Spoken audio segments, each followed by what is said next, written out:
ശബരിമല സ്വർണ്ണക്കൊള്ള കേസിൽ തന്ത്രി കണ്ഠരര് രാജീവരുടെ ജാമ്യാപേക്ഷയിൽ വിധി ഇന്ന് വരും. കൊല്ലം വിജിലൻസ് കോടതിയാണ് കട്ടളപ്പാളി കേസിലും ദ്വാരപാലക ശില്പ കേസിലും വിധി പറയുക. തന്ത്രിയുമായി ഉണ്ണികൃഷ്ണൻ പോറ്റിക്ക് അടുത്ത ബന്ധമുണ്ടായിരുന്നു എന്നാണ് SIT കണ്ടെത്തിയിരിക്കുന്നത്. കൊല്ലത്ത് നിന്ന് സൂര്യഗായത്രി തത്സമയം ചേരുന്നു. ഗുഡ് മോർണിംഗ് സൂര്യ, പറയൂ. Good morning SKN. തന്ത്രി കണ്ഠരര് രാജീവർക്ക് ജാമ്യം ലഭിക്കുമോ എന്നുള്ളതാണ് ഇന്നത്തെ ദിവസം ഏറ്റവും പ്രധാനപ്പെട്ടത്. കട്ടളപ്പാളി കേസിലും അതുപോലെ തന്നെ ദ്വാരപാലക ശില്പ കേസിലും ജാമ്യ ഹർജികളിൽ കൊല്ലം വിജിലൻസ് കോടതി ഇന്നിപ്പോൾ വിധി പറയും. പ്രതിഭാഗത്തിന്റെയും അതുപോലെ തന്നെ വാദിഭാഗത്തിന്റെയും വാദം കഴിഞ്ഞ ദിവസങ്ങളിൽ പൂർത്തിയായിട്ടുണ്ടായിരുന്നു.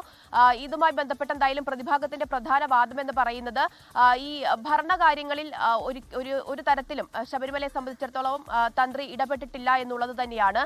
അതായത് ആചാരപരമായ കാര്യങ്ങളിൽ മാത്രമേ തന്ത്രി ഇടപെട്ടിട്ടുള്ളൂ, ആ കാര്യങ്ങളിൽ മാത്രമേ തീരുമാനമെടുത്തിട്ടുള്ളൂ. അഡ്മിനിസ്ട്രേറ്റീവ് കാര്യങ്ങളിൽ തന്ത്രിക്ക് ഇടപെടാൻ കഴിയില്ല എന്നുള്ള വാദം തന്നെയാണ് പ്രതിഭാഗം ഉന്നയിച്ചിട്ടുണ്ടായിരുന്നത്. അതുകൂടാതെ വാദിഭാഗത്തിന്റെ പ്രധാന വാദം എന്ന് പറയുന്നത് ഉണ്ണികൃഷ്ണൻ പോറ്റിയുമായിട്ട് തന്ത്രിക്ക് അടുത്ത ബന്ധം ഉണ്ട് എന്നുള്ളതാണ്. 2004 മുതൽ തന്നെ ഉണ്ണികൃഷ്ണൻ പോറ്റിയുമായിട്ട് തന്ത്രിക്ക് ബന്ധമുണ്ടായിരുന്നു.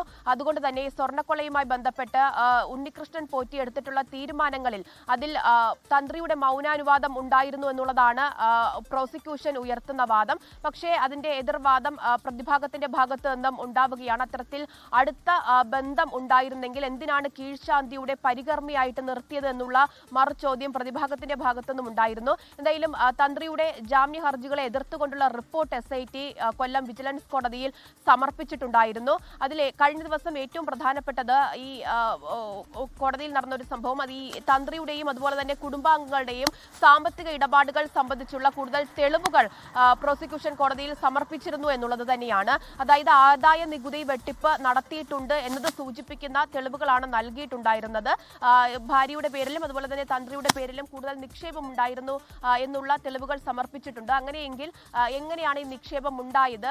ഇതിൽ സ്വർണ്ണക്കൊള്ളയുമായി ബന്ധപ്പെട്ട എന്തെങ്കിലും ഇടപാടുകൾ, പണമിടപാടുകളാണോ ഈ നിക്ഷേപത്തിന് പിന്നിൽ എന്നത് സംബന്ധിച്ചൊക്കെയുള്ള കാര്യങ്ങളാണ് പ്രോസിക്യൂഷൻ കോടതിയിൽ അവതരിപ്പിച്ചിട്ടുണ്ടായിരുന്നത്. എന്തായാലും വാദിഭാഗത്തിന്റെയും അതുപോലെ തന്നെ പ്രതിഭാഗത്തിന്റെയും വാദം കേട്ട കോടതി ഇന്നിപ്പോൾ കട്ടളപ്പാളി കേസിലും അതുപോലെ തന്നെ ദ്വാരപാലക ശില്പ കേസിലും തന്ത്രിക്ക് ജാമ്യം നൽകുമോ എന്നുള്ളതാണ് അറിയേണ്ടത്.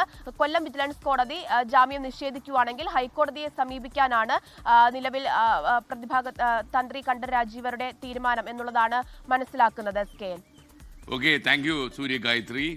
ലോകത്തെവിടെയായാലും ഏത് സമയത്തും 24 വാർത്തകളും ഓഗ്മെന്റഡ് റിയാലിറ്റി പാക്കേജുകളും എക്സ്പ്ലെയിനറുകളും വിശദമായി കാണാൻ ഞങ്ങളുടെ YouTube ചാനൽ നിങ്ങൾക്ക് സബ്സ്ക്രൈബ് ചെയ്യാം.